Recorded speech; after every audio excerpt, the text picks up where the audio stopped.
por lo menos limpia la casa. La frase de mi nuera, con quien vivo, me dejó sin aliento. Por el futuro de mi hijo, decidí que era momento de echarla. Me llamo Sofía Ramírez y tengo 68 años. Hace 5 años que perdí a mi esposo, y desde entonces, la vida ha seguido su curso. Ahora vivo con mi hijo, Mateo, y la esposa de este, en una casa que guarda los ecos de tiempos más felices. Sin embargo, desde hace un tiempo, una pequeña nube de inquietud se ha instalado en lo más profundo de mi corazón, una sombra que tiñe mis días de una extraña melancolía. Mi Mateo, mi orgullo, tiene 35 años y trabaja como gerente de ventas en una importante empresa de logística internacional. Es un hombre bueno y trabajador, la viva imagen de su padre. Cada mañana, sin falta, sale de casa a las 7:30, con el aroma del café recién hecho impregnado en su camisa, y no regresa hasta pasadas las 8 de la noche, cuando el sol ya se ha despedido y las luces de la colonia de las Flores comienzan a parpadear. Él es mi mayor tesoro, un hijo respetuoso y cariñoso. Y luego está Isabella, su esposa, de 32 años, una mujer que se dedica a las labores del hogar, o al menos, eso es lo que se supone. A primera vista, nuestra relación parecía un modelo de cordialidad. Siempre se dirigía a mí con un respeto exquisito, con palabras cuidadosamente elegidas, y la manera en que miraba a Mateo parecía rebosar de amor y devoción. Pero, ¿por qué entonces no podía deshacerme de esta extraña sensación, de esta disonancia que me susurraba que algo no encajaba? Esta mañana, como todas las mañanas, mi día comenzó a las 5:30. El primer rayo de sol apenas se asomaba por la ventana de la cocina cuando ya estaba yo de pie, preparando el almuerzo para Mateo. El aroma del arroz recién cocido y del guisado de cerdo en salsa verde que había sobrado de la cena de anoche llenaba el aire. Mientras batía los huevos para su omelette favorito, escuché sus pasos en la escalera. «Buenos días, suegra». Como siempre, Isabella bajó a la cocina. Todavía en pijama, con el rostro ligeramente hinchado por el sueño. «Buenos días, Isabella, hija». «Ay, suegra, muchísimas gracias por todo, de verdad». Me dedicó una de sus sonrisas perfectas, de esas que parecen ensayadas frente al espejo. Y ahí estaba de nuevo, esa sensación. La sonrisa no llegaba a sus ojos. Era como una máscara hermosa pero fría, una fachada bien construida que no dejaba entrever nada de lo que había detrás. Poco después, Mateo bajó, ya vestido para ir a la oficina, impecable con su traje. «Mamá, gracias por todo, como siempre.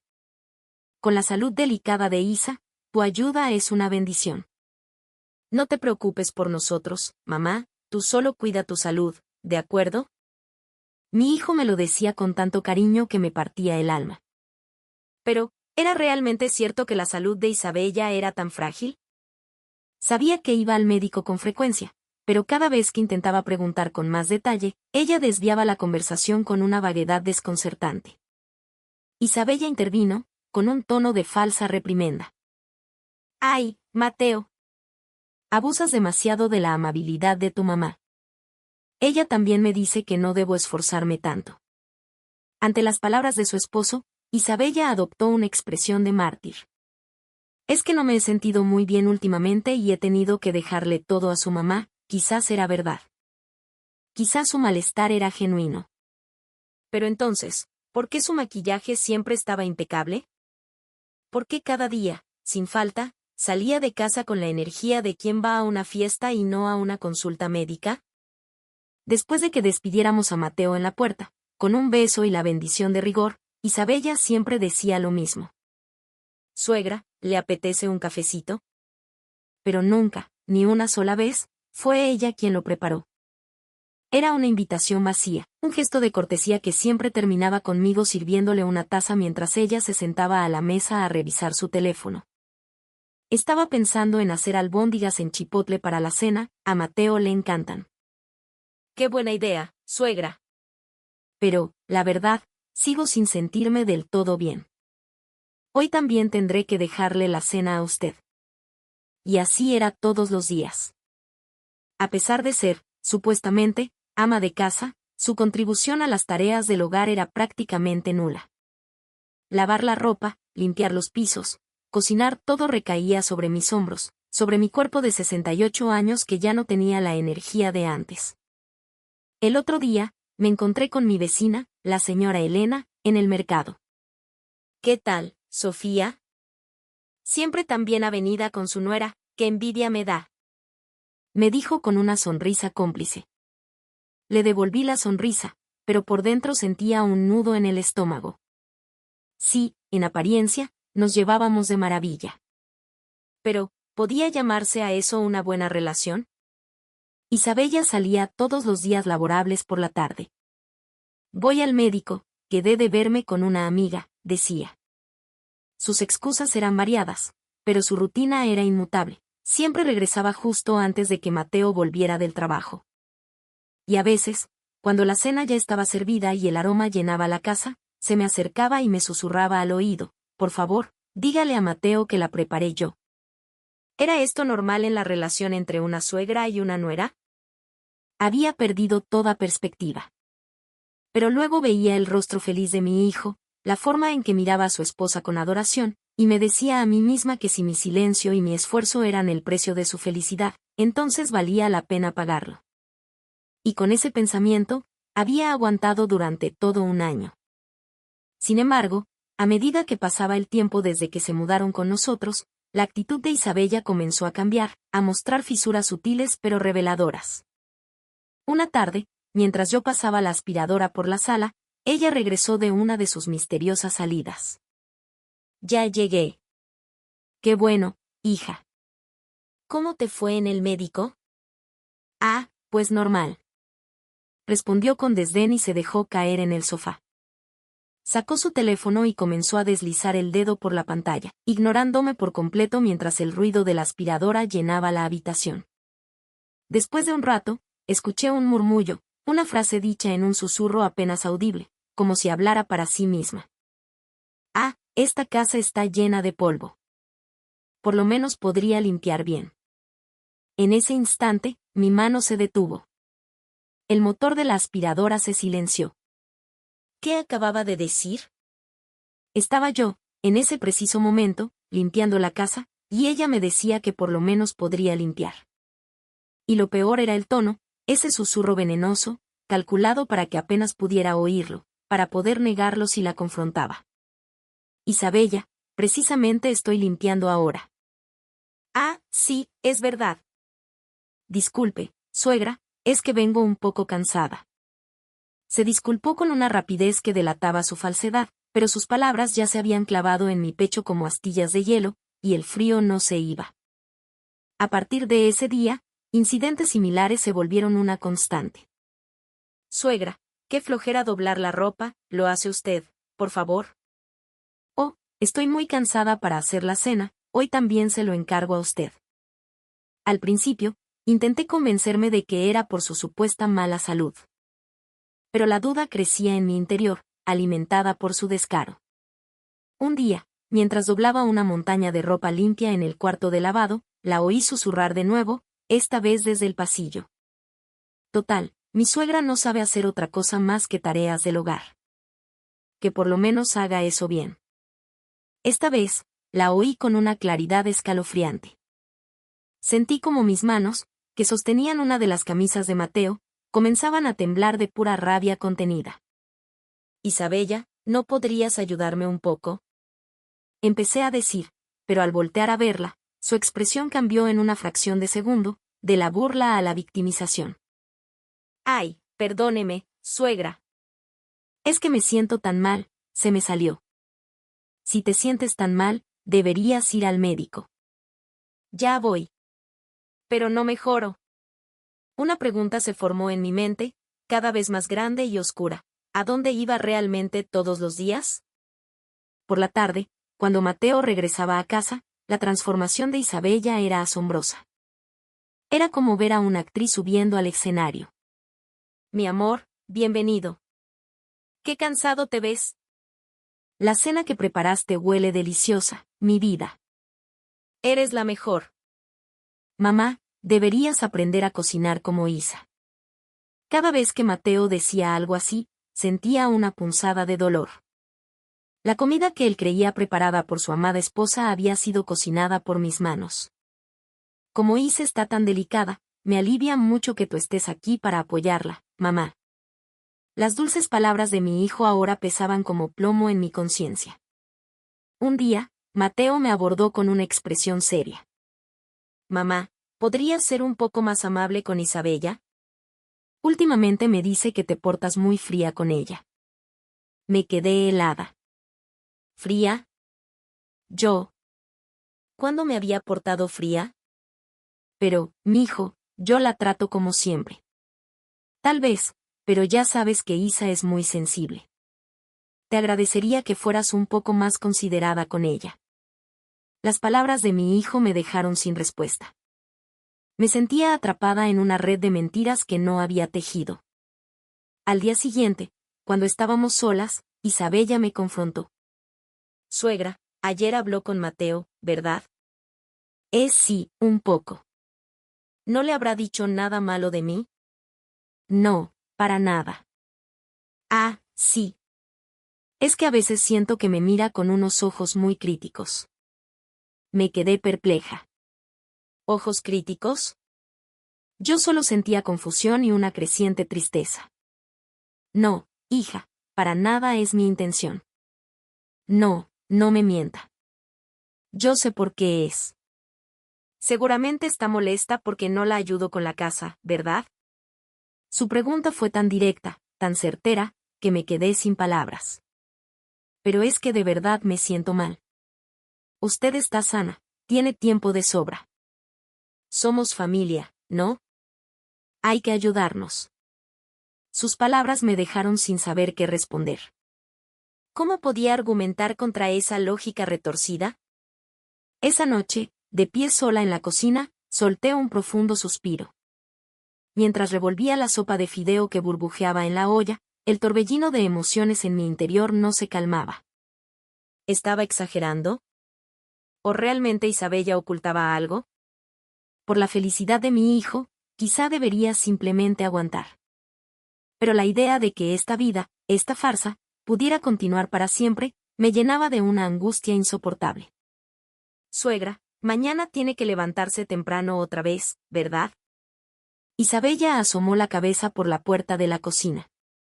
Sí, para preparar el almuerzo de Mateo. Muchas gracias por todo. Ojalá pudiera ayudarla, pero es que por las mañanas es cuando peor me siento. Otra vez la misma excusa.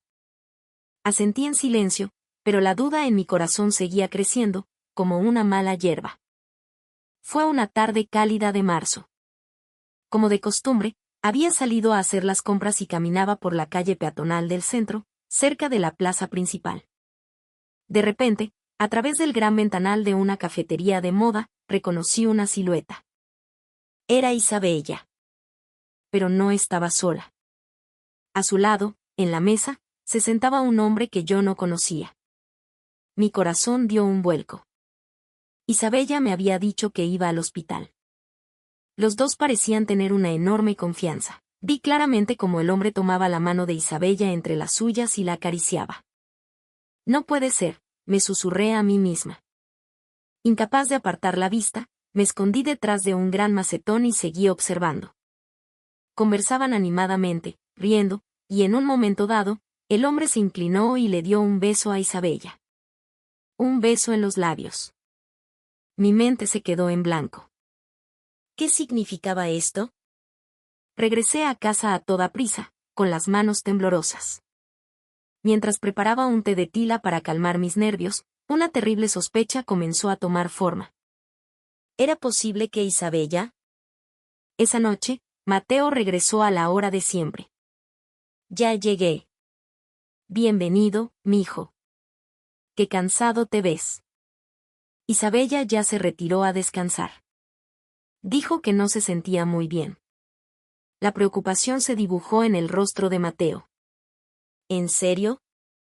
Con tantas visitas al hospital últimamente ojalá se recupere pronto. Sentí una puñalada en el pecho. Mi hijo, mi pobre hijo, no sabía nada.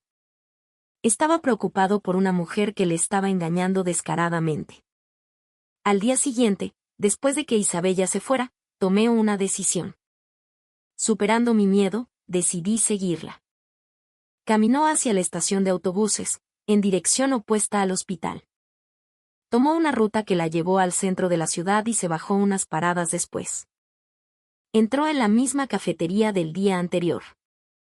Y allí, esperándola, estaba el mismo hombre. Esta vez, la escena fue aún más devastadora. Se abrazaron y se besaron apasionadamente, sin ningún pudor. En ese momento, tuve la certeza absoluta. Isabella le era infiel a mi hijo. De vuelta en casa, me senté en la penumbra de la sala, sin saber qué hacer. ¿Debía decírselo a Mateo? ¿Cómo podía destruir su felicidad con mis palabras? Pero no podía basarme solo en lo que había visto, necesitaba pruebas irrefutables. Por el bien de mi hijo, para protegerlo, tenía que reunir esas pruebas. Estaba decidida. Unos días después, cuando Isabella regresó a casa, la esperé. Ya llegué. Qué bueno, hija. ¿Cómo te fue en el hospital? Pues normal. Decidí ser directa. Isabella, sabes, el otro día te vi en el centro. Estabas con un hombre. El rostro de Isabella palideció por un instante, pero se recuperó rápidamente. Ah, era solo un amigo. Seguramente usted se confundió, suegra. No, no me confundí. Parecían muy cercanos. Por favor, no le vaya a decir nada raro a Mateo. Su voz se volvió repentinamente fría, afilada. ¿Sabe qué, suegra? Es usted una persona muy desconfiada. Acusar a la gente sin pruebas es de muy mala educación. ¿Qué personalidad tan horrible tiene? En el momento en que escuché esas palabras, algo dentro de mí se rompió para siempre. Al día siguiente, visité un despacho de abogados. Mi nombre es licenciado Morales. Por favor, dígame en qué puedo ayudarla. Con voz temblorosa, le conté todo lo que había sucedido, cada detalle, cada sospecha, cada palabra hiriente. Si existen pruebas de adulterio, explicó el abogado con calma, es posible solicitar una compensación por daños y perjuicios tanto a su cónyuge como a la otra persona involucrada. Lo primero es reunir pruebas sólidas. El licenciado Morales me escuchó con una empatía que me conmovió.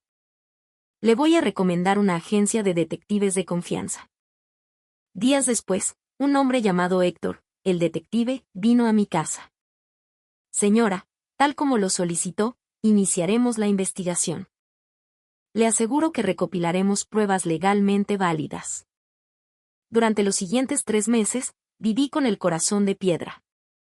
Mantuve la apariencia de normalidad, desempeñando mi papel día tras día, mientras esperaba los resultados de la investigación. En ese tiempo, la actitud de Isabella no cambió. Seguía sin hacer absolutamente nada en la casa y saliendo a diario con sus excusas.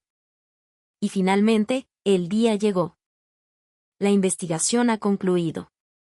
Recibí la llamada del detective Héctor y acudí de inmediato al despacho del licenciado Morales. El otro hombre se llamaba Ricardo Vargas, un hombre soltero. Sobre el escritorio del abogado, había una pila de fotografías. Isabella y Ricardo saliendo de un hotel boutique. Isabella y Ricardo paseando de la mano por un parque. Isabella y Ricardo besándose. Tenemos registros de sus entradas y salidas del hotel, incluyendo 3 visitas a un motel de paso. También hemos investigado la identidad del señor Vargas. Mis manos temblaban al ver las imágenes. En las fotos, Isabella tenía una expresión de felicidad radiante, una expresión que yo jamás le había visto en casa. Estas son las pruebas que hemos recopilado durante 3 meses. El adulterio es innegable. Continuó el licenciado Morales. Basándonos en el Código Civil, podemos reclamar una indemnización de 3 millones de pesos a la señora Isabella y otros 3 millones al señor Vargas. Respiré hondo, llenando mis pulmones de un aire que se sentía extrañamente liberador. De acuerdo. Hablaré con mi hijo. Esa noche, cuando Mateo regresó del trabajo, lo llamé a la sala. Mateo, tengo que hablar contigo de algo muy importante. Siéntate, por favor. ¿Qué pasa, mamá? ¿Por qué tan seria? Con manos temblorosas, extendí las fotografías sobre la mesa de centro. Mateo, mira esto. Esta es la verdadera cara de Isabella. Vi cómo el color desaparecía del rostro de mi hijo. ¿Qué es esto? No, esto es una mentira, tiene que serlo. Como tu madre, mi deber es proteger tu futuro. Continué, conteniendo las lágrimas. Ya he hablado con un abogado y tomaremos las medidas legales necesarias. En ese momento, Isabella, que había bajado por las escaleras, apareció en la sala. ¿Qué pasa? ¿Por qué tanto alboroto? En el instante en que sus ojos se posaron en las fotografías, su rostro se convirtió en una máscara de terror. ¿Pero qué es esto? Esto es acoso. Isabella, explícame. ¿Por qué existen estas fotos? La voz de Mateo temblaba. Mateo, mi amor, tu mamá está loca. Se está inventando todo.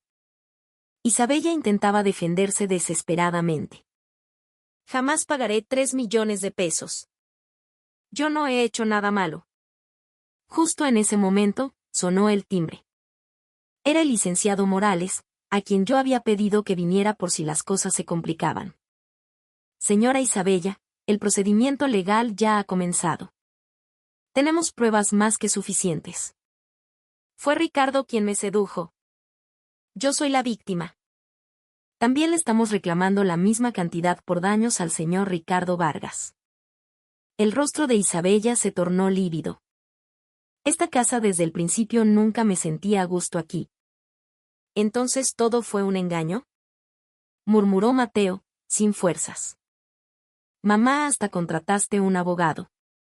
¿De verdad lo hiciste por mí? Puse mi mano sobre el hombro de mi hijo. Mateo, como la madre que te quiere, no podía seguir callada viendo cómo te destruían la vida. Isabella siguió negándolo todo hasta el final, culpando a otros, pero las pruebas eran irrefutables. Y así, comenzaron los trámites del divorcio. 6 meses después, recibí una llamada del licenciado Morales. Señora Sofía, el acuerdo se ha cerrado. La señora Isabella pagará 3 millones de pesos y los padres del señor Vargas han pagado los otros 3 millones en su nombre. La compensación total es de 6 millones. El juicio de divorcio también procedió sin contratiempos, y no habrá reparto de bienes para la señora Isabella. Sentí un alivio inmenso. La justicia, al menos la legal, se había cumplido. Por esos días, la señora Elena me contó lo que había sabido de Isabella. Para poder pagar la indemnización, había tenido que irse a trabajar a una maquiladora en una ciudad fronteriza. Me contaron que trabaja turnos de 12 horas, de noche, sin días de descanso, por un sueldo miserable de apenas 98,000 pesos al mes. Debe ser una de esas empresas explotadoras. Al parecer, el amante, Ricardo, dejó que sus padres pagaran y luego la abandonó. Mi vida no debía ser así, fueron sus últimas palabras, según dicen. Mientras tanto, Mateo se recuperaba poco a poco. Mamá, gracias. Estaba completamente ciego. Contratar a un abogado, de verdad te preocupabas por mí. Las sinceras palabras de gratitud de mi hijo fueron un bálsamo para mi corazón. Los 6 millones de pesos son lo justo. Lo que ellos hicieron no tiene perdón. Mamá, el próximo fin de semana, vámonos de viaje. ¿Qué te parece un fin de semana en San Miguel de Allende? Acepté su propuesta con una alegría que no sentía en mucho tiempo. Mateo, mijo, solo hice lo que cualquier madre haría. Un viaje a San Miguel de Allende suena maravilloso. Hace mucho que no pasamos tiempo de calidad juntos. Un mes después, estábamos en un hermoso hotel boutique en el corazón de San Miguel de Allende. Mamá, esta comida está deliciosa. La sonrisa de Mateo, por primera vez en meses, parecía genuina y llena de alegría. Tu comida también es deliciosa, mamá, pero de vez en cuando, esto es un lujo. Estos mariscos están fresquísimos, qué delicia. Yo también, después de tanto tiempo, saboreaba la comida con verdadero placer. Verte sonreír así me hace la mujer más feliz del mundo. De verdad, gracias, mamá. Qué bueno que te tengo a mi lado. Sus palabras lavaron todas las penas y el cansancio acumulados durante el último año. Proteger a mi hijo, haberlo logrado, me llenaba de una profunda satisfacción. Al regresar del viaje, me encontré con la señora Elena. ¿Qué tal el viaje a San Miguel? La comida que compartí con mi hijo fue excepcional. Respondí desde el fondo de mi corazón. La gente que hace el mal siempre recibe su merecido, ¿no crees? Así es. Lo que Isabella y Ricardo hicieron se les regresó. Ahora, vivo en paz con mi hijo, y esa tranquilidad es la mayor felicidad. Jamás imaginé que a mis 68 años tendría que desenmascarar y echar de casa a la mujer que engañaba a mi hijo. Pero era algo que, como madre, tenía que hacer para proteger su futuro. A veces, es necesario tomar decisiones difíciles, incluso dolorosas, si eso significa proteger a la familia que amas. Hoy, Mateo y yo tenemos una relación mucho mejor que antes. Una relación basada en la honestidad y la confianza, la de una verdadera familia. Estoy segura de que mi hijo ha aprendido la lección y no volverá a dejarse engañar por alguien como Isabella. Y yo también aprendí algo: cuando sientes que algo no está bien, no debes ignorarlo. Por lo menos limpia la casa. Aquellas palabras de Isabella fueron el principio de todo. Pero ahora, viéndolo en retrospectiva, hasta se lo agradezco. Si no hubiera sido por esa frase, el daño podría haber sido mucho mayor. Hoy, como cada día, me levanto temprano para preparar el almuerzo de Mateo. Pero ahora lo hago con un corazón ligero, por el puro amor que siento por mi hijo. Y he descubierto que esa, la de cuidar a los que amas con un corazón sincero, es la felicidad más grande de todas. Espero que esta historia sirva de ayuda a quienes se encuentren en una situación similar. Incluso con el paso de los años, nuestra vida nos pertenece. No se dejen llevar por las